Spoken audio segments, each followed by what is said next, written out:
নমস্কার, সবাই কেমন আছেন? বঙ্গমায়ের ঘর কন্যাতে আপনাদের অনেক অনেক স্বাগত। আজ বৃহস্পতিবার, ঘড়িতে এখন সকাল ৮টা। চারিদিকটা কেমন কুয়াশা দেখুন আজকে, ঠান্ডাও পড়েছে প্রচণ্ড। আজ তো 23শে জানুয়ারি, তাই নেতাজির জন্মদিন উপলক্ষে আবার আমাদের ক্লাবে সবাই একটু রক্তদানের আয়োজন করেছে। সেখানে আবার অঙ্কন প্রতিযোগিতাও হবে। গুড্ডির বাপি তো গুড্ডির নামটা দিয়ে এসেছে, একটু পরেই যাব সেখানে।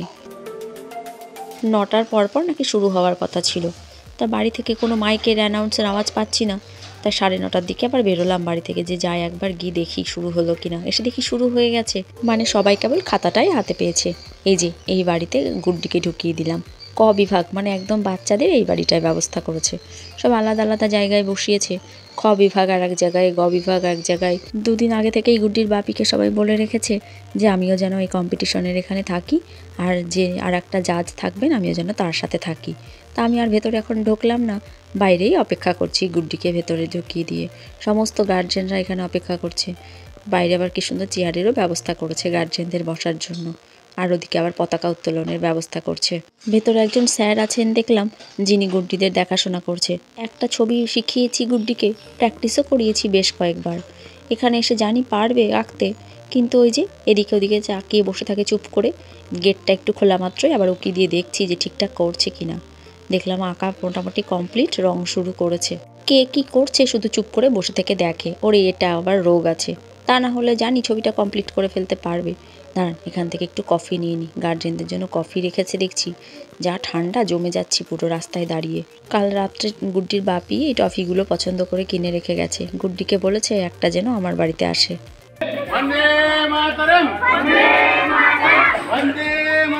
ক্লাব অগ্রদীপে 23শে জানুয়ারি পতাকা উত্তোলন পর্ব চলছে। নেতাজি জন্ম জয়ন্তী, 168তম নেতাজি জন্ম জয়ন্তী। বন্দে মাতরম, বন্দে মাতরম, বন্দে মাতরম, বন্দে মাতরম। গুড্ডির বাপি থাকলে এগুলো গুড্ডির বাপি রেডি করে, কিন্তু সে তো আজ হাটে গেছে, তাই এখানে থাকতে পারেনি। গুড্ডি দেখছি একে বেরিয়ে এসেছে, তা আমি আবার জিজ্ঞেস করছি, কিরে পুরোটা কমপ্লিট করেছিস তো? তা বলছে কি হ্যাঁ করেছে। আজ এখানে আসার আগেও একবার প্র্যাকটিস করিয়ে নিয়ে এসেছি। করতে চায় না তো, সব কিছুই জোর করে করাতে হয় আর কি। বলেছে আধ ঘন্টার মধ্যেই ফলাফল দিয়ে দেবে, তাই আর বাড়িতেও যেতে পারছি না। গুড্ডি এখান থেকে যে টিফিন পেয়েছে সেটা খুলেই খেতে শুরু করেছে। খাতা দেখার সময় বলল আমাকে নাকি এই স্যারের সাথে থাকতে হবে, তাই আমি আর এ স্যার দুজনে মিলেই ফার্স্ট সেকেন্ড থার্ড বাছাই করছি। সবাই এখানে বাচ্চা, সবাই ভালোই এঁকেছে ছবিগুলো। তবে আজকে যেহেতু নেতাজির জন্মদিন, তাই সেই থিমটার ওপরেই বেশি জোর দেওয়া হয়েছে ছবিতে। তাই পতাকা দিয়ে যে 3টে ছবি আছে তার মধ্যে থেকেই ফার্স্ট সেকেন্ড থার্ড বাছাই করা হলো। ভালো 3টে ছবি আমরা দুজনে মিলে বাছাই করলেও ফার্স্ট সেকেন্ড থার্ড করার দায়িত্ব আমি ওনাকেই দিয়েছিলাম। যেহেতু এখানে গুড্ডির ছবি আছে, তাই নিজের মেয়ের ছবির বিচার তো আর আমি নিজে করতে পারি না। চলুন, ক বিভাগটা কমপ্লিট হলো, এবার অন্যান্য বিভাগের ছবিগুলো দেখতে হবে গিয়ে ওদিকে। এই স্যারেরও কিছু স্টুডেন্ট রয়েছে এই কম্পিটিশনে। এখানে বসেছে ঘ বিভাগ, এটা আমাদের ক্লাবের ওপরের ঘর। এরাই বোধহয় সবচেয়ে বড়, তাই ছবিগুলিও কি সুন্দর আঁকছে দেখুন। একজন পেন্সিল শেডে করছে রবীন্দ্রনাথ, আর একজন আবার জল রং দিয়ে করছে ভগৎ সিং। এই ছবিটিও বেশ সুন্দর হয়েছে। সবারই আঁকা কমপ্লিট।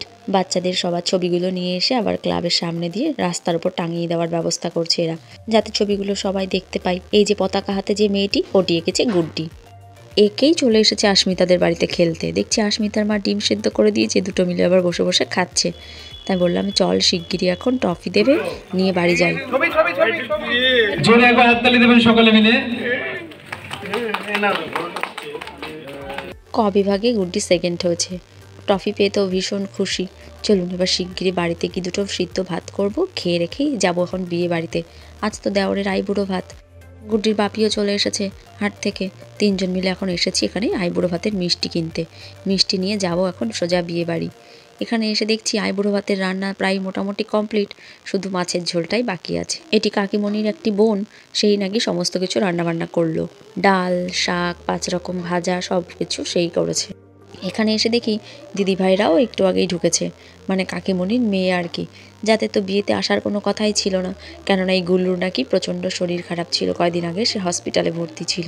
বিয়েতে আসবে না দেখে সবারই মনটা খারাপ ছিল, কিন্তু এসে যেই দেখলাম ওরা এসেছে, খুব ভালো লাগলো। চলুন এবার ওপরে গিয়ে দেখি আইবুড়ো ভাতের আয়োজন কতদূর কি হলো। কাকিমণি আমাকে একটু সকাল সকালে আসতে বলেছিল, কিন্তু আজকের দিনেই ওই যে আবার ক্লাবে কম্পিটিশন, তারপর গুড্ডির বাপি গেছিলো হাটে, এইসব করতে গিয়ে দেরিটা হয়ে গেল। এটি হলো পাত্রের ঘর, সবই কমপ্লিট হয়েছে ঘরগুলো। ও আমাকে দেখাচ্ছিল পুরো ঘরটা ঘুরিয়ে, তা ভাবলাম আপনাদেরও একবার দেখিয়ে দিই। এই যে এদিকে আছে কাচের রেলিং, বারান্দাটা পুরো কাচের রেলিং দিয়ে করা, আর এই পাশটা পুরোটাই কাচ, একটা পর্দা টাঙানো আছে। আর এই যে হলো খাট, এগুলো দিয়েছে কনের বাড়ি থেকে। খাট, আলমারি, এই ড্রেসিং টেবিলটা, কালারগুলো খুব সুন্দর হয়েছে। সব থেকে দেখে ভালো লাগলো ঘরের কালারটা, এত সুন্দর হালকা একটা কালার, যেন একটা চোখের শান্তি ঘরে ঢুকে। এটি হলো ড্রয়িং রুম, এটি এখনও সাজানো হয়নি, এখানটাতেই এখন বিয়ের আয়োজন চলবে। আর এটি হলো কিচেন। এই ড্রয়িং রুম আর ডাইনিং রুম দিয়ে জায়গাটা হয়ে গেছে ওদের অনেকটা বড়। এটাও একটা রুম, এই ঘরেই বোধহয় আইবুড়ো ভাত দেওয়া হবে। ওই যে এখানেই সব কিছু জিনিসপত্র এনে এনে রাখা হচ্ছে। আর ওই যে ওই দিকটাই ওয়াশরুম। এই যে সমস্ত রান্নাবান্না কমপ্লিট, থালা সাজিয়ে নিয়ে চলে এসেছে মাসিরা, এখন আইবুড়ো ভাত দেওয়া হবে ওর। যাই হোক, গুড্ডিকে এখানে একা থাকতে হলো না, একটা খেলার সাথী পেয়ে গেল। অনেক দিন পর দিদিকে কাছে পেল, দুজন মিলেই একসাথে খেলাধুলো এসব চলছে। আগের বছর যখন গেছিলাম ওদের বাড়িতে কলকাতায়, তখন দেখা হয়েছিল, আবার এই 1 বছর বাদে দেখা হলো। কাকিমণি বললো এই জায়গাটা একটু ফুল দিয়ে সাজিয়ে দিতে, বললো বেশি কিছু করতে হবে না, কয়েকটা গাঁদা ফুল দিয়ে সামনেটা একটু সাজিয়ে দিতে। কবের থেকেই বিয়েবাড়ি করে একটা মনের ভেতর আনন্দ ছিল যে একটা বিয়েবাড়ি শেষ হচ্ছে, এবার এখনও আর একটা বিয়ে আছে। দেখতে দেখতে এটাও চলে এলো। প্রথমেই ভাগ্নি আর ভাইজির সাথে একটা ছবি তুলে নিল।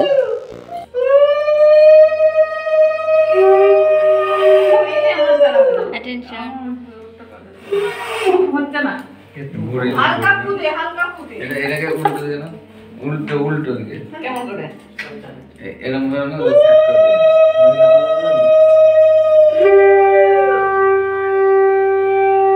প্রথমে কাকু কাকিমণি এরাই আগে মাথায় ধান ধুপো দিয়ে আশীর্বাদ করলো, মিষ্টি মুখ করালো।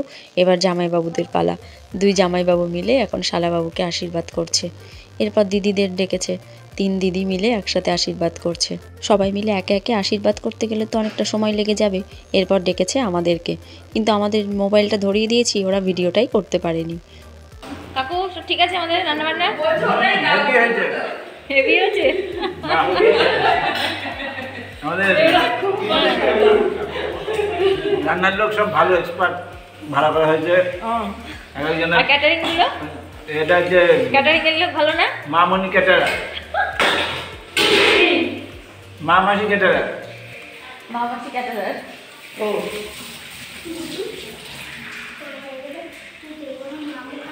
এটা ভালো ভালো হয়েছে না তো? এটা আর 1 নম্বর ভাইরা। দাঁড়ান আপনাদের মেনুটা একবার দেখিয়ে নিই। এখানে আছে প্রথমেই শাক, পনিরের তরকারি, চাটনি, ডাল, 5 রকম ভাজা, মাছের ঝোল, পায়েস।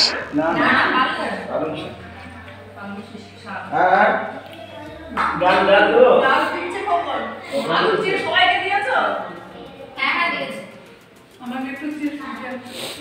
অবশ্যই। এটা হচ্ছে মামির ইউটিউব চ্যানেল, ওকে? পুরোটাই আসবে কিন্তু, মামি যা করবো মামির ব্যাপার, ওকে? আমরা ইন্টারফেয়ার করবো না কি।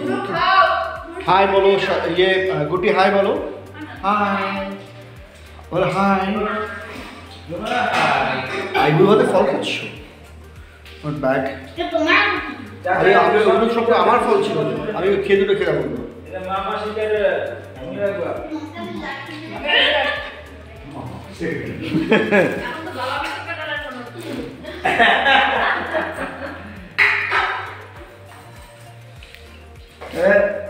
এখন ছিল মামাসি ক্যাটারার, এখন হচ্ছে না না বাবা কাকা, বাবা বাবা জামাই, বাবা জামাই, শ্বশুর জামাই কাটা। শ্বশুর জামাই ক্যাটারার। এইটা ঠিক হয়েছে। দুপুরের খাওয়া দাওয়া সেরে একটু রেস্ট নিয়েই বসে পড়া হচ্ছে বিয়ের চালনগুলো গোছাতে। কালকে তোর ঘুম থেকে উঠেই এগুলো সব লাগবে, বরণ ডালা, চালন, কুলো, এই সমস্ত কিছু।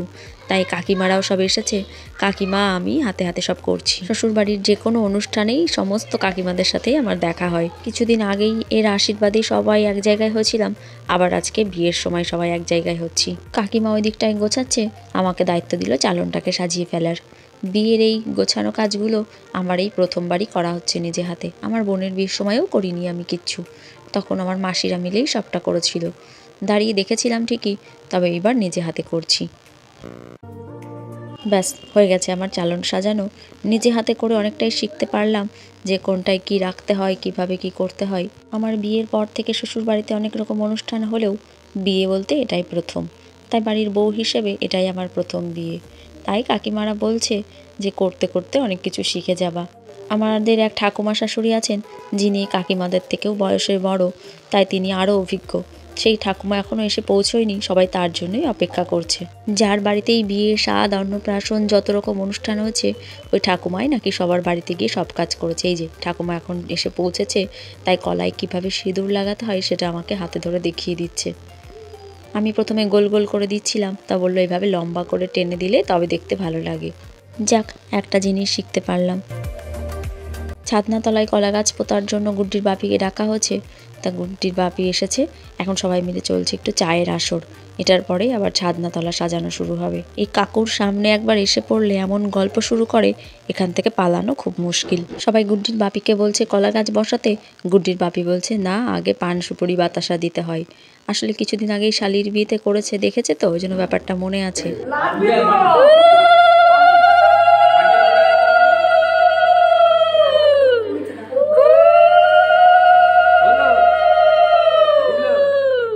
আমি বললাম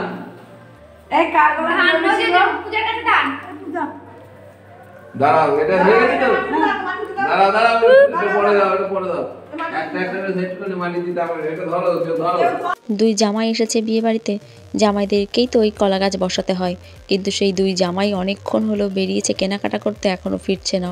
অনেকটা দেরি হচ্ছে দেখি আবার গুড্ডির বাপি বললো দাও আমি সেরে দিই কাজটা, কেননা কলা গাছটা বসানো হলে তবেই এখানে আমি আলপনা দেব, এই ছাদনাতলাটাকে একটু ফুল দিয়ে সাজানোতে হবে। তাই এই কাজটা না হলে বাকি কাজগুলোও সব পিছিয়ে থাকছে।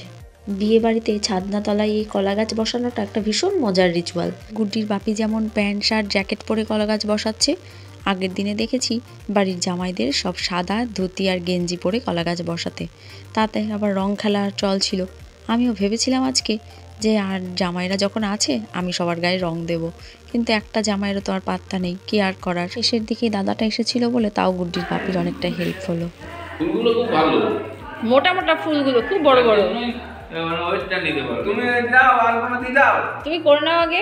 আমাদের বাইরে গাঁদা ফুলের মালাগুলো দিয়ে ওইভাবে গাছগুলোকে একটু পেঁচিয়ে সাজিয়ে দিচ্ছে। খুব একটা বেশি সাজানো যাবে না বলছে, কলা গাছগুলো ওয়েট নিতে পারবে না, তখন ঝুলে পড়বে।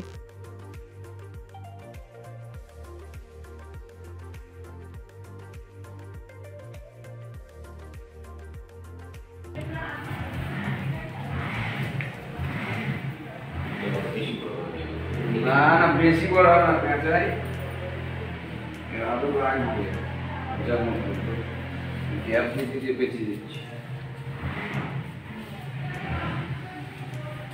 এই তত্ত্বসূচিটা দেখুন একবার, কি সুন্দর লাগছে দেখতে, অত্যন্ত সুন্দর। বর বউ দোলনায় বসে দুলছে। তত্ত্ব সাজানো তো কমপ্লিট, তত্ত্বসূচির কাজ একটু বাকি আছে, তাই সেটা নিয়ে বসেছে। কাল ভোরবেলা উঠে বেরোতে হবে বিয়ে বাড়ির মাছ কিনতে, সেটারই আলোচনা চলছে এখানে। আমার এই কাকা শ্বশুরটি নাকি ভোর 3টে সাড়ে 3টেই উঠে হাঁটতে বেরোয়, ভীষণ এনার্জি ওনার, সেটা নিয়েই সবাই এখানে মজা করছে। ছাদনাতলা সাজানো কমপ্লিট, এবার বসেছি আমি একটু আলপনা দিতে। এদিকে তাড়াতাড়ি দেওয়া না হলে তো আবার কাল সকালে শুকোবে না। খুব সকালেই তো বিয়ের নানান রকম রিচুয়াল থাকে, বৃদ্ধি ক্রিয়া আর কি সব বলে সেগুলো। আর এই টাইলসের ওপর তো একদমই আলপনাটা শুকোতে চায় না, অনেকটা সময় লাগে। অনেক দিন বাদে এরকম খড়িমাটি দিয়ে আলপনা দিচ্ছি, কি যে ভালো লাগছে। বিয়ের আগে যখন বাড়িতে সরস্বতী পুজো হতো, পুজোর আগের দিন রাত্রে ঘুমোতে যাওয়ার সময় এরকম ঠাকুরের সামনে বসে আলপনা দিয়ে রেখে তারপর ঘুমোতে যেতাম। সকাল সকাল তো পুজো শুরু হবে, বাড়িতে ঠাকুরমশাই চলে আসবে, তখন আর আলপনা শুকোবে না, তাই এরকম মন ভরে বসে বসে দিয়ে রাখতাম আলপনা। স্কুলেও তো সরস্বতী পুজোর 2 দিন আগে আলপনা দিয়ে ঘরটাকে সাজিয়ে গুছিয়ে রেডি করে রাখা হতো। সেই দায়িত্বটা অবশ্য আমি কখনো পাইনি, বড় বড় দিদিরাই নিত সেই দায়িত্ব। তা তারা যখন আলপনা দিত দাঁড়িয়ে দাঁড়িয়ে খুব মন দিয়ে দেখে রাখতাম ডিজাইনগুলো। বাড়িতে এসে কিছুটা সেই ডিজাইন আর কিছুটা আবার মন থেকে বানিয়ে আমি আমার মতো করে আলপনা দিতাম। এই দুটোর আবার ভারী মন খারাপ হয়েছে, বিয়ে বাড়িতে নাকি কোনো কাজকর্মই ওদের করতে দেওয়া হচ্ছে না, বিয়ের কোনো কাজে ওদের নেওয়া হচ্ছে না। তাই আমি আবার স্যালোটেপগুলো কেটে কেটে ওদের আঙুলে দিচ্ছি, ওরা ছুটে ছুটে ওখানে গিয়ে দিয়ে আসছে, ছাদনাতলা সাজানো হচ্ছে। সত্যিই তো তাই, বিয়ে বাড়িতে সবাই বিয়ের কাজকর্ম করবে, ওরা এবার বাদ যায় কেন? এই কাজটা ওদের করতে দিয়ে দেখছি ওরা ভারী খুশি হয়েছে আর খুব মজাও পেয়েছে কাজটাই। বিয়ে বাড়িতে তো ওরাই ছোটাছুটি করবে, আনন্দ করবে, ওদেরকেই যদি সবসময় শাসন করে বসিয়ে রাখা হয় তাহলে আর আনন্দটাই বা কখন করবে ওরা। এই দুটো দিন সব কিছুতে ওদের একটু ছাড় দেওয়াই যায়। গুড্ডির বাপি তো কলা গাছগুলোকে এইভাবে গাঁদা ফুলের মালা পেঁচিয়ে সাজিয়ে দিয়েছে, আর আমি দিয়েছি নিচটায় আলপনা। খুব বেশি একটা ফুল দিয়ে সাজানো যাবে না, তাহলে নাকি কলা গাছগুলো ঝুঁকে ঝুঁকে পড়ে যাচ্ছে, তাই বলল গুড্ডির বাপি। তা যেই জামাইবাবু এসে আবার তার নিজের বুদ্ধি দিয়ে এই ফুলের মালাগুলো দিয়ে বালতির নিচটা গোল গোল করে দিচ্ছে, বলছে তাতে আর একটু বেশি সুন্দর লাগবে। পাশের ঘরে এসে দেখি আবার ওরা তত্ত্বে নাম্বারিং করতে বসেছে। তত্ত্বগুলো বুদ্ধি করে আগেই সাজিয়ে রেখেছিল এরাও, আমার মাসি বাড়ির মতোই, কিন্তু নাম্বারগুলো লাগানো হয়েছিল না, তাই এখানে বসে এখন সেই নাম্বার লাগানোর কাজ চলছে আর তত্ত্বসূচিটাকে রেডি করার কাজ চলছে। আমরা যখন ছোট ছিলাম তখন দেখতাম প্রত্যেক বিয়ে বাড়িতেই শাড়ি ধুতি দিয়ে কত কিছু সব বানিয়ে নিয়ে আসতো জামা কাপড় দিয়ে, কিন্তু এখন আর কেউই জামা কাপড়গুলোকে আর অন্যরকমভাবে ভাঁজ করতে চায় না, যেরকম ভাঁজ করাই থাকে সেরকমটাই সাজিয়ে প্যাক করে দেয়। আগের দিনের তত্ত্বগুলোতে কী দিয়ে কী সাজিয়েছে সেটা দেখার একটা মজাই ছিল আলাদা। Good night. Good night. চলো। দেখো কি কুয়াশা, ফগ প্রচন্ড ফগ করছে। আমার সোনা ভালো তো, আমার গুলু সোনা কত ভালো। এত ফগে গাড়ি রাইড করা যায় না। সেখানেই তোমরা থেকে যেতে পারো। না না, আমরা একটুখানি ওই যে মর্নিং এ অনেক কাজ আছে, করতে হবে। আমাদের বাড়িতে যদি চুরি হয়ে যায় আমরা এখানে। এখন মামুর কাছে বায়না ধরেছে বাইকে করে ঘুরতে যাবে। আসলে কলকাতায় তো এগুলো পায় না, তাই মামু ওকে বোঝাচ্ছে এখন ঠান্ডার মধ্যে নিয়ে যাওয়া যাবে না, কালকে সকালে তোমাকে ঘোরাবো। আর ও আবদার করেই চলেছে, ওর মনটা ভারী খারাপ হয়ে যাচ্ছে। বাড়ির সামনেটা এরকম করে লাইট ঝুলিয়েছে, কি সুন্দর লাগছে দেখতে, মনেই হচ্ছে যেন বিয়ে বাড়ি। চলুন তাহলে ভিডিওটাও আজ এখানে শেষ করি। সবাই ভালো থাকবেন, সাবধানে থাকবেন। ভিডিওটি ভালো লাগলে একটি লাইক করবেন, আর কেমন লাগলো সেটি আমাকে কমেন্ট করে জানাবেন। নমস্কার, দেখা হবে খুব তাড়াতাড়ি পরের একটি ব্লগে। সবাই ভালো থাকবেন, সুস্থ থাকবেন, সাবধানে থাকবেন।